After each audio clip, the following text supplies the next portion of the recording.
ये है फिनलैंड, दुनिया का सबसे खुशहाल देश।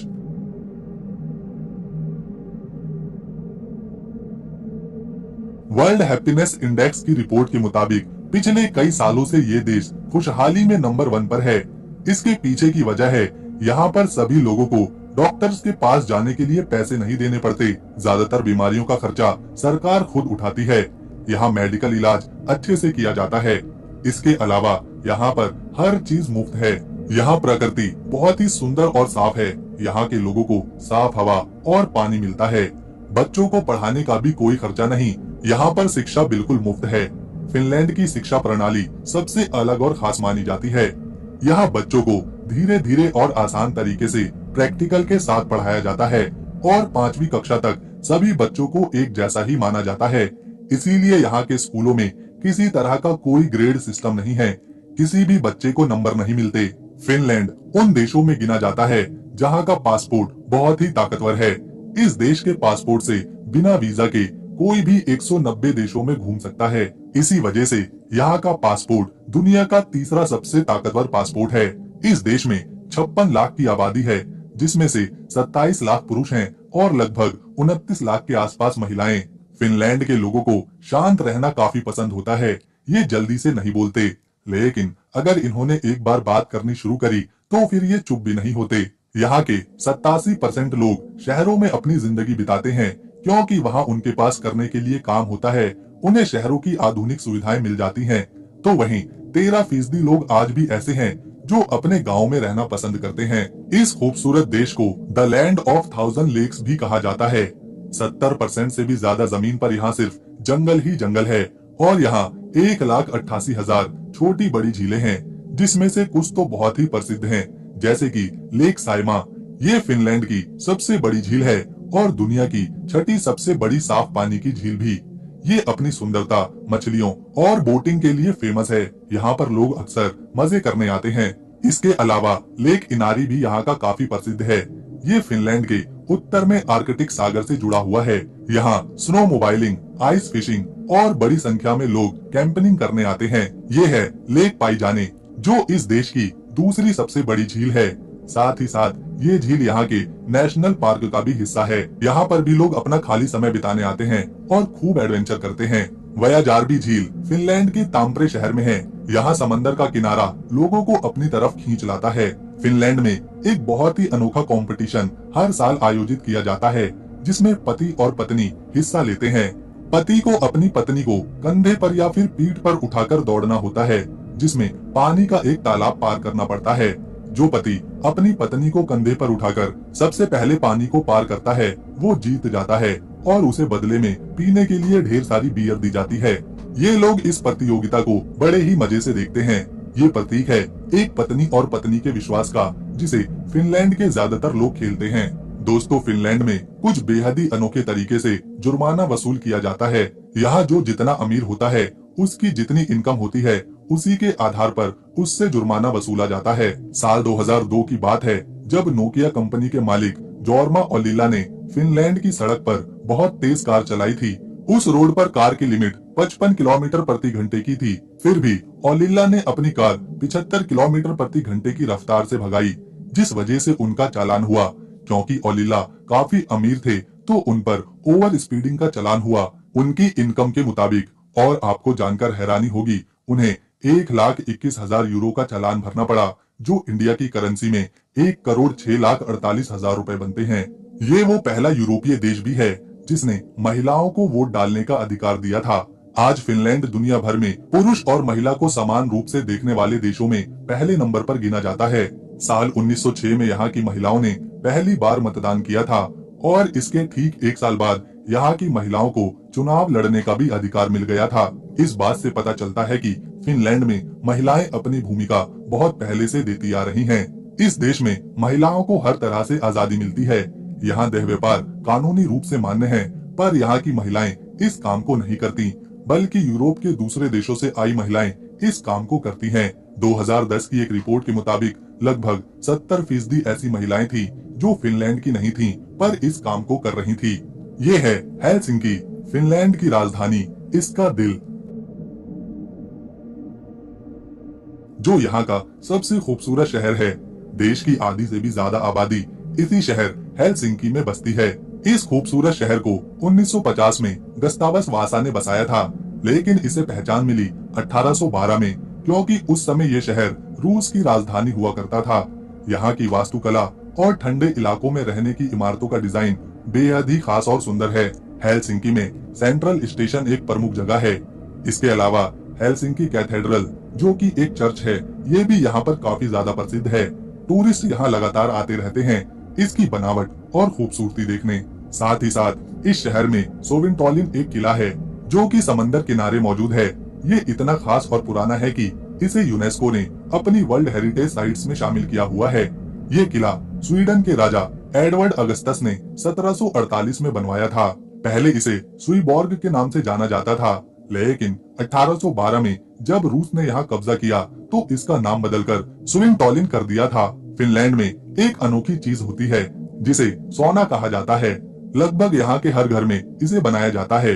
इसमें लकड़ी की झोपड़ी होती है, उसमें पत्थरों को गर्म किया जाता है, पानी को गर्म करके रखा जाता है, भाप छोड़ी जाती है, जिसमें लोग आते हैं, परिवार के लोग या फिर दोस्त।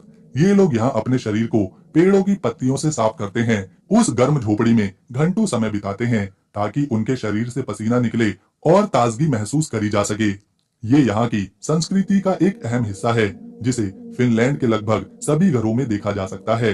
ये देश उन कुछ खास देशों में से एक है जहाँ की आबादी लगातार घटती जा रही है। इसीलिए यहाँ की सरकार बच्चा पैदा करने पर पैसे देती है। जब यहाँ एक परिवार में किसी बच्चे का जन्म होता है तो माता पिता को हर महीने पैसे दिए जाते हैं, जो परिवार के खर्चों और बच्चे पर होने वाले खर्चों में उनकी मदद करते हैं। इसके अलावा इस देश में जब माता पिता एक बच्चे को जन्म देते हैं तो उन्हें छुट्टियां भी दी जाती है, जिसकी तनख्वाह भी नहीं काटी जाती।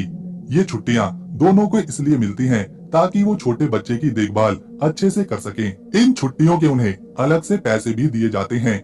इसके अलावा माँ को एक अलग से पैकेज मिलता है, जिसमें बच्चे के लिए कपड़े, बिस्तर, झूला, जूते और दूसरे जरूरी सामान होते हैं। इससे परिवार को काफी मदद मिलती है और उनका एक भी पैसा खर्च नहीं होता।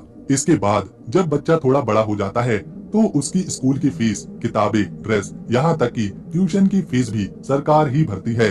बच्चे के स्वास्थ्य और बीमारी दोनों को ध्यान में रखते हुए इसका खर्चा भी यहाँ की सरकार ही उठाती है। दोस्तों, फिनलैंड में जमा देने वाली ठंड पड़ती है।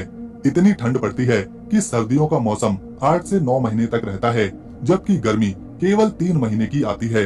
इस देश में कई इलाके ऐसे हैं जब गर्मी के दिनों में सूरज रात में डूबता ही नहीं, सुबह के 3 बजे भी मानो लगता है यहाँ दिन ही हो रहा हो। गर्मियों के मौसम को यहाँ खूब एंजॉय किया जाता है, मानो कोई त्योहार आ गया हो।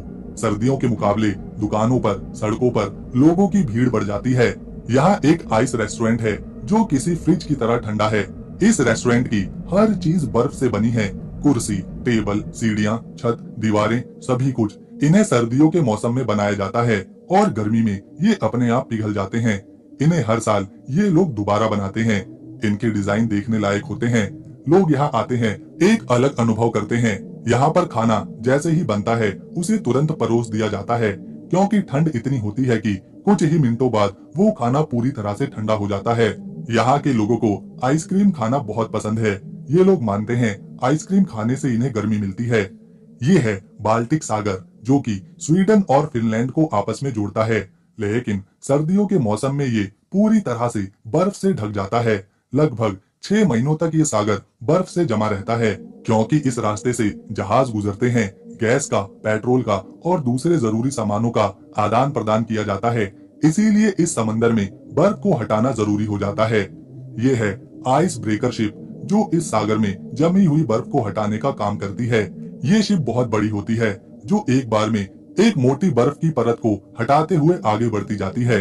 इसमें से कुछ आइस ब्रेकर जहाजों को टूरिस्टों के लिए भी इस्तेमाल किया जाता है, ताकि वो इस विशालकाय मशीन को काम करते हुए देख सकें। इसके अलावा टूरिस्टों को एक खास तरह का सूट दिया जाता है, जिसे पहनकर वो इसे -30 डिग्री सेल्सियस के तापमान वाले पानी में जाकर तैर सकते हैं। ये सूट वाटर प्रूफ होता है, इन्हें डूबने नहीं देता। पर्यटक इसे पहनते हैं और अनोखे वातावरण का -30 डिग्री सेल्सियस ठंडे पानी का एहसास करते हैं। ये एक कमाल का अनुभव रहता है। ये खूबसूरत देश 3,38,462 स्क्वायर किलोमीटर के एरिया में फैला हुआ है, जो कि यूरोप के बड़े देशों में गिना जाता है। जबकि एरिया के मुताबिक फिनलैंड दुनिया का 64वां बड़ा देश है। जितने लोग यहाँ रहते हैं उसके मुताबिक इसका क्षेत्रफल बहुत बड़ा है। 1 स्क्वायर किलोमीटर में यहाँ सिर्फ 18 लोग रहते हैं और ये संख्या उत्तरी फिनलैंड में और कम हो जाती है।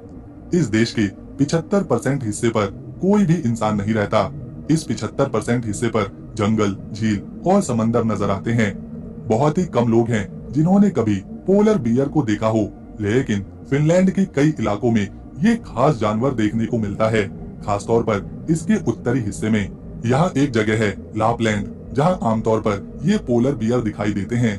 पूरी दुनिया में तेजी के साथ जलवायु बदल रही है, पहाड़ों की बर्फ पिघल रही है, जो कि इन जानवरों का घर है। इसीलिए इन्हें संकटग्रस्त जानवरों की सूची में रखा गया है। लेकिन फिनलैंड में इनका अच्छे से ख्याल रखा जाता है।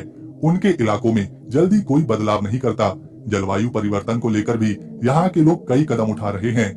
लापलैंड में टूरिस्टों के लिए एक यात्रा भी आयोजित करी जाती है, जिसमें वो इस खूबसूरत पोलर बियर को देख सकते हैं। इस देश की खूबसूरती, इतिहास, इमारतें, खाना लोगों को इतना पसंद आता है कि हर साल 1 करोड़ 20 लाख से ज्यादा सैलानी सिर्फ इसे देखने और घूमने आते हैं। फिनलैंड के लोगों को फिनिश कहा जाता है, लेकिन यहाँ बड़ी संख्या में स्वीडन के लोग भी रहते हैं। इन्हें स्वीडिश बोलते हैं। यही वजह है फिनलैंड की एक नहीं बल्कि 2 राष्ट्रीय भाषाएं हैं, पहली फिनिश जबकि दूसरी स्वीडिश। यहाँ के लोगों को कैरिलियन पाई खाना बेहद पसंद होता है। ये एक तरह की पेस्ट्री है जिसे आटे को कुरकुरा करके बनाया जाता है। इसके साथ मक्खन या फिर अंडा खाते हैं।